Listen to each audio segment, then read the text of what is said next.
আসসালামু আলাইকুম। নবম শ্রেণীর গণিত টিউটোরিয়ালে স্বাগতম। নবম অধ্যায়ে বিস্তার পরিমাপ। বিস্তার পরিমাপের এটি দ্বিতীয় পাঠ, যেখানে থাকবে 215 থেকে 217 পৃষ্ঠার আলোচনা এবং কিছু কাজ রয়েছে তার সমাধান। তো শুরু করছি 215 পৃষ্ঠা থেকে। এখানে রয়েছে পরিসর সম্পর্কে বিস্তারিত আলোচনা। পরিসর হলো কোনো তথ্যরাশির বা নিবেশনের বৃহত্তম মান এবং ক্ষুদ্রতম মানের ব্যবধান বা পার্থক্য। তবে শ্রেণীবিন্যস্ত উপাত্তের ক্ষেত্রে সর্বশেষ শ্রেণীর উচ্চসীমা ও প্রথম শ্রেণীর নিম্ন সীমার ব্যবধান হবে পরিসর। পরিসরকে সাধারণত আর দ্বারা প্রকাশ করা হয়, অর্থাৎ এখানে শ্রেণীবিন্যস্ত উপাত্ত আর হচ্ছে অবিন্যস্ত উপাত্তের যে পরিসর নির্ণয় কীভাবে করতে হবে সে সম্পর্কে বলা হয়েছে। অর্থাৎ তথ্যগুলো যদি শ্রেণীবিন্যস্ত না থাকে সেক্ষেত্রে বৃহত্তম মান থেকে ক্ষুদ্রতম মান বিয়োগ করলে যে মান বের হবে সেটি হচ্ছে পরিসর।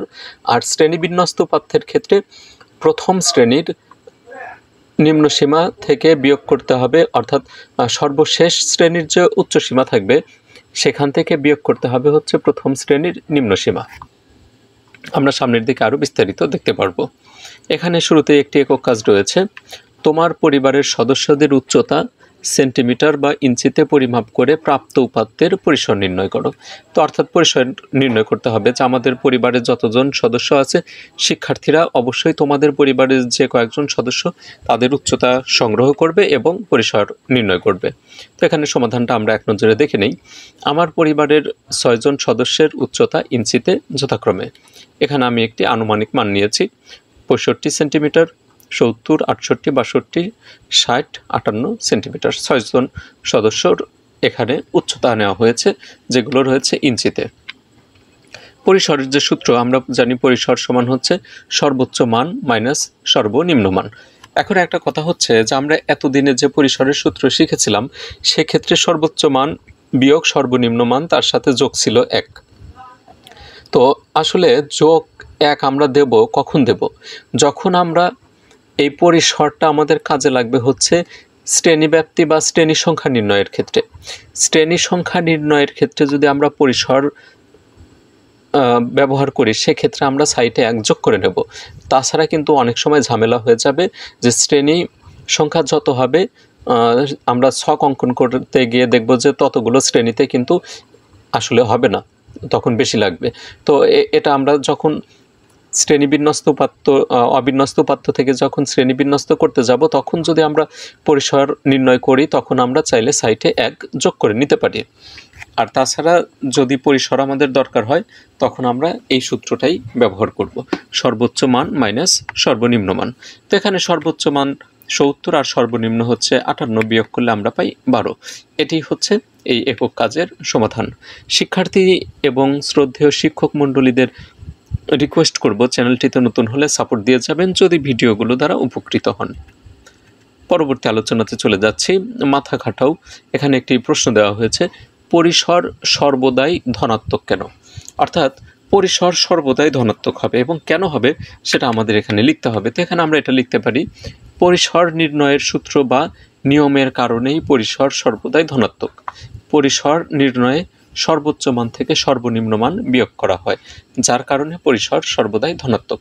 তো এখানে সর্বোচ্চ মান থেকে হচ্ছে সর্বনিম্ন মান বিয়োগ করা হয়, এজন্যই কিন্তু আসলে ধনাত্মক মান আসে। এখানে একটা উদাহরণ দিয়ে আমরা একটু ক্লিয়ার হওয়ার চেষ্টা করি।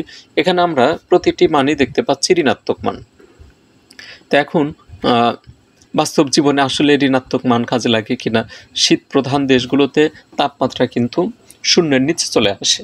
তো সেক্ষেত্রে আমরা মনে করি যে কয়েকটা দিনের এখানে তাপমাত্রা দেওয়া হয়েছে। এখন এটার যদি আমরা পরিসর নির্ণয় করি, আমরা জানি পরিসরের সূত্র হচ্ছে সর্বোচ্চ মান মাইনাস সর্বনিম্ন মান। তো এখন আমরা যেটা করব, এখানে সর্বোচ্চ মান কোনটা? সর্বোচ্চ হচ্ছে -9 আর বিয়োগ দেব হচ্ছে সর্বনিম্ন হচ্ছে -15। এই মাইনাসে গুণ করলে প্লাস হয়ে যায়। এখন 9-এর সামনে হচ্ছে মাইনাস আর 15-এর সামনে হচ্ছে প্লাস, ভিন্ন চিহ্ন থাকার কারণে বিয়োগ করতে হবে। তো এখানে 15 হচ্ছে বড় আর 9 হচ্ছে ছোট, 15-এর সামনে যোগ আছে তো বিয়োগ করে এখানে যোগ চিহ্নটাই থাকবে, বিয়োগ করলে আমরা পাই 6। তো এখানে কিন্তু ক্লিয়ার হয়ে গেল যে সর্বোচ্চ মান থেকে সর্বনিম্ন মান বিয়োগ করা হয়, এজন্যই পরিসর সর্বদা ধনাত্মক হয়ে থাকে। তার পরবর্তীতে এখানে অবিন্যস্ত বা অশ্রেণীকৃত উপাত্তের ক্ষেত্রে তো এখানে সামান্য কিছু আলোচনা করা হয়েছে যে পরিসর নির্ণয়ের ক্ষেত্রে অবিন্যস্ত বা অশ্রেণীকৃতর ক্ষেত্রে কি হবে আর বিন্যস্ত বা শ্রেণীকৃত উপাত্তের ক্ষেত্রে কি হবে, এটা আমরা ইতিমধ্যে আলোচনা করে নিয়েছি। এখানে চলক ব্যবহার করে হয়েছে আর সমান এক্স এইচতে হচ্ছে হাইস্ট ভ্যালু আর এলতে হচ্ছে লোয়ার ভ্যালুটা বোঝানো হয়েছে। আর যেহেতু ধনাত্মক মান হবে এই জন্য এখানে পরম মানের ভিতরে এই আর এর মানটা দেখানো হয়েছে। আর বিন্যস্ত উপাত্তের ক্ষেত্রে সর্বশেষ শ্রেণীর উচ্চসীমা অর্থাৎ সবচেয়ে শেষে যে শ্রেণীটি থাকবে তার উচ্চসীমা লাগবে, আর হচ্ছে সর্বনিম্ন শ্রেণীর হচ্ছে নিম্নসীমা অর্থাৎ শুরুতে যে শ্রেণীটা থাকবে তার হচ্ছে নিম্নসীমা লাগবে। তো এখানে সূত্র আর এবং এল দ্বারা ব্যবহার করা হয়েছে। নির্দেশনা দেওয়া হয়েছে কোনো নিবেশনের প্রথম শ্রেণীর গণসংখ্যা অর্থাৎ আমরা গণসংখ্যা নিবেশন সারণী তৈরি করেছি।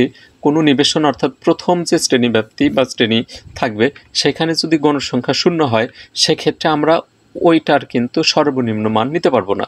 পরিসর নির্ণয়ে প্রথম শ্রেণীর পরিবর্তে শ্রেণীকে প্রথম শ্রেণী হিসেবে ধরতে হবে অর্থাৎ পরবর্তী শ্রেণীকে প্রথম শ্রেণী ধরতে হবে। প্রথম শ্রেণী অর্থাৎ সর্বনিম্ন মানের যে শ্রেণীটা এটাতে যদি গণসংখ্যা শূন্য থাকে তাহলে ওই শ্রেণীর মান ধরা যাবে না। তার পরবর্তী শ্রেণী থেকে সর্বনিম্ন মানটি গ্রহণ করে নিতে হবে এবং পরবর্তীতে পরিসর নির্ণয় করতে হবে। এখানে একক কাজ 1 রয়েছে, এখানে 2টি প্রশ্নের উত্তর করতে হবে। ক নম্বরে তথ্য সারির পরিসর নির্ণয় করো। এখানে আমরা মাইনাস মান দেখতে পাচ্ছি। শিক্ষার্থীদের কাছে একটা প্রশ্ন, এখানে 0 বড় না -12 বড়? তো এখানে মনে হতে পারে যে 0ই বড়, কারণ 0 হচ্ছে সবচেয়ে ছোট। আসলে তা না। কোনো সংখ্যার সামনে যদি মাইনাস থাকে অর্থাৎ ঋণাত্মক হয়ে যায় ওইটা যত বড় হবে তার মানে ওইটা তত ছোট। আসলে বড়টাই হচ্ছে সবচেয়ে ছোট, এখানে -12ই হচ্ছে সবচেয়ে ছোট। একটি উদাহরণ দিয়ে বোঝাই। মনে করো তোমার কাছে কোনো টাকা নেই, তোমার আরেক বন্ধুর কাছে 12 টাকা আছে কিন্তু সেটা ধার করা টাকা। তো সেক্ষেত্রে যার কাছে কোনো টাকাই নেই সেই হচ্ছে ধনী। কিভাবে ধনী? কারণ আরেকজনের কাছে 12 টাকা আছে, ঋণ করা টাকা, সে হচ্ছে আরেকজনের কাছে দায়ী আছে। সেক্ষেত্রে দুজনের মধ্যে যার কাছে কোনো টাকাই নেই সে ভালো অবস্থানে আছে। তো এটার আমরা পরিসর নির্ণয় করি। একক কাজের সমাধান ক। আমরা জানি পরিসর সমান, এখানে আমি বাংলাতেই লিখেছি, কোনো চলক ব্যবহার করিনি। সর্বোচ্চ মান বিয়োগ হচ্ছে সর্বনিম্ন মান। সর্বোচ্চ মান হচ্ছে এখানে 8 আর সর্বনিম্ন হচ্ছে -12। এই মাইনাস মাইনাসে প্লাস হয়ে যায়। এখন যোগ করব, 8 আর 12 যোগ করলে আমরা পাই 20। ক নম্বরের সমাধান হয়ে গেল। এখন আমরা খ নম্বরের সমাধানটা করে নিই। তো এখানেও আমরা পরিসরের যে সূত্র সেটা লিখে নেব। তার আগে এখানে প্রথম শ্রেণীর নিম্নসীমা অর্থাৎ নিম্ন শ্রেণীর যে নিম্নসীমা সেটা হচ্ছে 1। আমরা এখানে প্রথম শ্রেণীর পরিবর্তে লিখতে পারি নিম্ন শ্রেণীর নিম্নসীমা 1, আর উচ্চ শ্রেণী বা শেষ শ্রেণীর নিম্নসীমা বা উচ্চসীমা হচ্ছে 18। এটাই আমরা লিখে নেব। তারপর পরিসরের সূত্র বসে আমরা বিয়োগ করি, বিয়োগ করলে আমরা পাই 17। একক কাজ 1-এর সমাধান কিন্তু হয়ে গেল। ক্যালকুলেশনগুলো অবশ্যই মিলিয়ে নেবেন। অনেক সময় আমরা অনাকাঙ্ক্ষিতভাবে ভুল ত্রুটি করে থাকি, যেটা আসলে কাম্য নয়। পরবর্তী আলোচনাতে চলে যাচ্ছি, যেটি রয়েছে 216 পৃষ্ঠাতে। প্রত্যেকেই নিজ নিজ খাতায় হিসাব করো এবং ফলাফল নিচের বক্সে লেখো। ইতিমধ্যে কিন্তু আমরা হিসাবগুলো করে ফেলেছি। ক নাম্বার হিসাব করে আমরা পরিসর পাইছি হচ্ছে 20, আর খ নাম্বার হিসাব করে পাইছি হচ্ছে 17। তো সেই ফলাফল দুটি কিন্তু এখানে লেখা হলো। একক কাজ 2। তোমার বাগানের সবচেয়ে বড় ফুল গাছটির উচ্চতা 75.06 সেন্টিমিটার এবং গাছগুলোর উচ্চতার পরিসর 15.37 সেন্টিমিটার। এখানে সবগুলো মানে কিন্তু ইংরেজিতে, আসলে এটা বলা উচিত হচ্ছে 75.06 আর এখানে 15.37, কিন্তু দ্রুততার সাথে বলার জন্য এবং সাবলীলভাবে উপস্থাপনের জন্য কিন্তু আমরা এই ইংরেজি মানগুলোকে আসলে বাংলাতে বলছি, যদিও উচিত নয়, কিন্তু শিক্ষার্থীদের অতিরিক্ত দ্রুত এবং সাবলীলভাবে বোঝানোর জন্য আমরা যেটি সহজ হয় সেটিই কিন্তু ব্যবহার করে থাকি।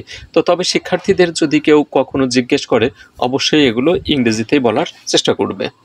সবচেয়ে ছোট ফুল গাছটির উচ্চতা নির্ণয় করতে বলছে, অর্থাৎ এখানে পরিসর দেওয়া আছে আর ফুল গাছটির বড় ফুল গাছটির উচ্চতা দেওয়া আছে। আমাদের বের করতে হবে ছোট ফুল গাছটির উচ্চতা। তো এখানে আমরা পরিসরের যে সূত্র জানি সেটি লিখব। এখানে পরিসর দেওয়া আছে হচ্ছে 15.37, সর্বোচ্চ মান দেওয়া আছে 75.06 সর্বনিম্ন মান দেওয়া নেই। এখন আমরা যে কাজটি করব, এই 15.37 যোগ আকারে আছে সমানের এই পাশে আসলে বিয়োগ হবে, আর এই সর্বনিম্ন মান বিয়োগ আকারে আছে ওই পাশে গেলে যোগ হবে। তো এটাই আমরা করে নিলাম, পার্শ্ব পরিবর্তন করে নিলাম। 15.37 এই পাশে চলে আসলো, আর সর্বনিম্ন মান ওই পাশে চলে গেল, এতে চিহ্নের পরিবর্তন হয়ে গেছে। তো বিয়োগ করলে আমরা পাই সর্বনিম্ন মান 59.69, এটাই সেন্টিমিটারে দেওয়া আছে। তো এটি একক কাজ 2 এর সমাধান শেষ হয়ে গেল। তার পরবর্তী আলোচনাতে চলে যাচ্ছি। এখানে আমরা দেখতে পাচ্ছি সিদ্ধান্ত গ্রহণে পরিসর। তো পরিসর কোন কোন ক্ষেত্রে কাজে লাগে এটা আমরা এখানে দেখতে পারবো। পরিসর নির্ণয়ের মাধ্যমে বিস্তার পরিমাপ করা খুবই সহজ একটি পদ্ধতি। খুব অল্প সময়ের মধ্যেই এটির মান নির্ণয় করা যায়। পরিসর নির্ণয়ে উপাত্তগুলোর কেবল সর্বোচ্চ সর্বনিম্ন রাশি দুটির মানই ব্যবহৃত হয় এবং অন্য সব রাশির মানগুলোকে উপেক্ষা করা হয়। শুধু তাই নয়, শ্রেণীবিন্যস্ত উপাত্তে প্রান্তীয় শ্রেণীর নিম্নসীমা ও উচ্চসীমা যদি মুক্ত থাকে তবে পরিসর পরিমাপ করা যায় না। তবে এটি তাৎক্ষণিকভাবে কোনো তথ্য সারির বিস্তার সম্পর্কে একটা সর্বোপরি ধারণা দেয়। বাস্তব ক্ষেত্রে বিস্তার পরিমাপ হিসেবে পরিসরের চেয়ে গড় ব্যবধানের ব্যবহার অনেক বেশি। তো অর্থাৎ এখানে আমরা দেখতে পাচ্ছি যে সিদ্ধান্ত গ্রহণে পরিসরের যে ব্যবহার সেটি খুব যে বেশি তা না, এখানে গড় ব্যবধানকেই প্রাধান্য দেওয়া হয়েছে। আচ্ছা, এখানে আমরা একটা প্রশ্ন দেখতে পাচ্ছি, প্রথম 15টি মৌলিক সংখ্যার পরিসর। তো প্রথম 15টি মৌলিক সংখ্যা কত কত আমরা সেটা আগে দেখে নেই। প্রথম 15টি মৌলিক সংখ্যা যথাক্রমে 2, 3, 5, 7, 11, 13 থেকে শুরু করে 47 পর্যন্ত। এখানে সর্বোচ্চ মান হচ্ছে 47 আর সর্বনিম্ন হচ্ছে 2। তো পরিসর আমরা বুঝতেই পারছি, 47 থেকে 2 বিয়োগ করলে 45 হবে। এখানে পরিসর হচ্ছে 45। আশা করি বোঝার কথা। তার পরবর্তীতে চলে যাচ্ছে এখানে দৈনন্দিন জীবনে পরিসরের ব্যবহার। আসলে বাস্তব জীবনে কোথায় কোথায় পরিসর ব্যবহার করা হয় আমরা এই আলোচনার মাধ্যমে তা বোঝার চেষ্টা করি। আমরা জেনেছি পরিসর প্রতিনিধিত্বশীল বিস্তার পরিমাপক নয়, তাই এটি ব্যবহারিক জীবনে ঢালাওভাবে খুব একটা ব্যবহৃত হতে দেখা যায় না। তবে বিশেষ কয়েকটি ক্ষেত্রে পরিসরের ব্যবহার অনস্বীকার্য। যেমন এখানে পরিসর হচ্ছে প্রকৃতপক্ষে যতগুলো ডাটা বা তথ্য উপাত্ত থাকে তার প্রতিনিধিত্ব করে না। তো এক্ষেত্রে আসলে পরিসরকে সবগুলো ডাটার প্রতিনিধি হিসাবে বিবেচনা করা হয় না। তো কিন্তু কিছু কিছু ক্ষেত্রে এই পরিসরের ব্যবহার রয়েছে। যেমন তোমরা প্রতিদিন রেডিও বা টেলিভিশনে আবহাওয়ার পূর্বাভাস জেনে থাকো। লক্ষ্য করলে দেখবে আবহাওয়াবিদরা হচ্ছে দৈনিক যে তাপমাত্রা থাকে তার গড় তাপমাত্রা না বলে থাকে হচ্ছে সর্বোচ্চ তাপমাত্রা আর সর্বনিম্ন তাপমাত্রা। এখানে পরিসরের ব্যবহার হয়ে থাকে। তোমরা অনেকেই শেয়ার বাজারের কথা শুনে থাকবে। শেয়ার বাজারে শেয়ারের যে মূল্য, সর্বোচ্চ মূল্য আর সর্বনিম্ন মূল্য, এই কথাগুলোই ব্যবহার করা হয়ে থাকে, যার মানে হচ্ছে পরিসরের ব্যবহার। 217 পৃষ্ঠাতে চলে যাচ্ছে। এখানে একটি দলগত কাজ রয়েছে, 2টি প্রশ্নের উত্তর করতে হবে। দলে বিভক্ত হয়ে তোমাদের ক্লাসের সকল শিক্ষার্থীর উচ্চতা ইঞ্চিতে পরিমাপ করো। প্রাপ্ত উপাত্তের পরিসর নির্ণয় করো। এটি হচ্ছে প্রথম প্রশ্ন। দলে বিভক্ত হয়ে শিক্ষার্থীদের উচ্চতা পরিমাপ করতে হবে ইঞ্চিতে এবং সেই উপাত্তগুলো দ্বারা আমরা উপাত্তের পরিসর নির্ণয় করব। তো সমাধান শুরু করছি। অবশ্যই শ্রেণী শিক্ষককে অনুরোধ করব শিক্ষার্থীদের আপনি পরিমাপ করাবেন, এতে শিক্ষার্থীদের পড়াশোনার প্রতি আগ্রহ বাড়বে এবং অঙ্কগুলো তারা আগ্রহের সাথে করার চেষ্টা করবে। অনেক সময় আমরা শিক্ষকরা অলসতা করে শিক্ষার্থীদের আনুমানিক মান নিতে বলি, আসলে সেটি করা উচিত নয়, এতে তাদের পড়াশোনার প্রতি মনোনিবেশ কমে যায়। তা আমরা শিক্ষার্থীদের উচ্চতা পরিমাপ করব, পরিমাপ করে তারপরে আমরা এই অঙ্কগুলো সমাধান করব। তো এখানে আমাদের ক্লাসের 20 জন শিক্ষার্থীর উচ্চতা ইঞ্চিতে যথাক্রমে, আমি এখানে 20টি শিক্ষার্থীর উচ্চতা নিয়েছি। এখন পরিসর নির্ণয় করতে হবে। পরিসরের সূত্র আমরা জানি, সর্বোচ্চ মান বিয়োগ সর্বনিম্ন মান। তো সর্বোচ্চ মান হচ্ছে 69 আর সর্বনিম্ন আছে 54, বিয়োগ করলে আমরা পাই 15। আশা করি বোঝার কথা, খুবই সহজ একটি অঙ্ক ছিল। তার পরবর্তীতে 2 নং প্রশ্নের সমাধানে চলে যাচ্ছি। সুবিধামতো শ্রেণী ব্যবধান নিয়ে উপাত্তগুলোকে শ্রেণীবিন্যস্ত করো। এবার শ্রেণীবিন্যস্ত উপাত্তের পরিসর নির্ণয় করো। তো এখানে সুবিধামতো শ্রেণী ব্যবধান, তো আমরা ইতিমধ্যে দেখলাম পরিসর পাইছি হচ্ছে 15। তো 15 আমরা যদি 5 করে শ্রেণী ব্যবধান নেই, সেক্ষেত্রে আমাদের 3টা শ্রেণী লাগবে। আর যদি 4 করে নেই সেক্ষেত্রে আমাদের মোটামুটি 4টা শ্রেণী লাগবে। তো আমরা আমাদের সুবিধা মতো নেব। আর যদি 10 করে নিই সেক্ষেত্রে কিন্তু আমরা আসলে 1-2টা শ্রেণীতেই শেষ হয়ে যাবে। তো আমরা এজন্য একটু সুবিধা মতো যেন 2-4টা শ্রেণী হয়, সর্বনিম্ন যেন 4 থেকে 5টা শ্রেণী হয়, এইভাবে আমরা শ্রেণী ব্যবধান নেব। আমাদের ক্লাসের 20 জন শিক্ষার্থীর উচ্চতা ইঞ্চিতে এগুলো ছিল। আমরা ইতিমধ্যে পরিসর নির্ণয় করেছি, যার মান ছিল হচ্ছে 15। তো এখন আমরা যে বিন্যস্ত করব, বিন্যস্ত করার ক্ষেত্রে আমাদের প্রথমে পরিসর নির্ণয় করতে হয়। আমি একটু আগে বলেছিলাম যে 1 যোগ করতে হবে, তো এখানে আসলে 1 আমার যোগ করার দরকার হবে না, কিন্তু অনেক সময়ই 1 যোগ করতে হবে, বেশিরভাগ ক্ষেত্রেই 1 যোগ করতে হবে। তো আমরা শ্রেণী বিন্যস্ত করার ক্ষেত্রে যদি পরিসর ব্যবহার করি সেক্ষেত্রে সর্বোচ্চ মান বিয়োগ সর্বনিম্ন মান যোগ 1, এই সূত্রটি ব্যবহার করব। শ্রেণীব্যাপ্তি 4 ধরে শ্রেণী সংখ্যা 15কে 4 দ্বারা ভাগ দিলে আমরা পাই 3.75, আর এখানে আমাদের শ্রেণী সংখ্যা হবে পূর্ণ সংখ্যাতে, তো 3.75-এর পরিবর্তে আমরা লিখব হচ্ছে 4। এখন আমরা একটা ছক তৈরি করি। গণসংখ্যা নিবেশন সারণী 3টি কলাম দিলাম। এখানে প্রথম কলামে হচ্ছে শ্রেণীব্যাপ্তি, তারপরে ট্যালি চিহ্ন, তারপরে গণসংখ্যা। এই যে গণসংখ্যা নিবেশন সারণী, এগুলো মোটামুটি আমরা ক্লাস অর্থাৎ 5ম শ্রেণী থেকে শিখে আসতেছি ধারাবাহিকভাবে। তো এখানে আশা করি খুব সহজেই আমরা এটার সমাধান করতে পারবো। তো এখানে 54 থেকে 57, বাকিগুলো এই 4 করে ব্যবধান নিয়ে 66 থেকে 69 পর্যন্ত লিখে নিলাম। এখন আমরা ট্যালি বসাই। তো প্রথমে আমরা দেখতে পাচ্ছি 65, এই 65কে কলম দিয়ে কেটে 65 এখানে কোন শ্রেণীতে রয়েছে, যে 62 থেকে 65, এই ঘরে আমরা একটা ট্যালি দেব। তারপর 69কে কেটে এই যে শেষ শ্রেণীতে 69, এখানে একটা ট্যালি দেব। এইভাবে বাকি ট্যালিগুলো আমরা ধারাবাহিকভাবে বসিয়ে নেব। বসানোর পর আমরা গুণে দেখি যে কোন ঘরে কয়টি করে ট্যালি রয়েছে।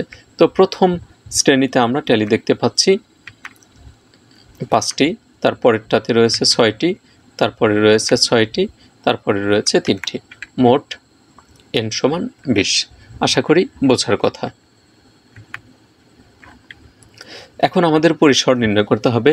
প্রথম শ্রেণীর নিম্ন সীমা, অর্থাৎ প্রথম না দিয়ে এখানে আমরা দিতে পারি নিম্ন শ্রেণীর নিম্ন সীমা 54, আর শেষ শ্রেণী বা উচ্চ শ্রেণীর নিম্ন সীমা উচ্চ সীমা হচ্ছে 69। তো এখানে বিয়োগ করলে আমরা পাই 15। এখানেও কিন্তু এটার মতো 15 পরিসর হয়েছে। আগের অঙ্কে পরিসর 15 দেখে যেখানেও 15 আসবে তা কিন্তু না, পরিসরে পার্থক্য হতে পারে। আশা করি বোঝার কথা। সুপ্রিয় শিক্ষার্থীবৃন্দ এবং শ্রদ্ধেয় শিক্ষক মণ্ডলী, কষ্ট করে সাথে থাকার জন্য অসংখ্য ধন্যবাদ। আগামী ভিডিওর আমন্ত্রণ জানিয়ে বিদায় নিচ্ছি। সবাই সুস্থ থাকুন, ভালো থাকুন। আল্লাহ হাফেজ।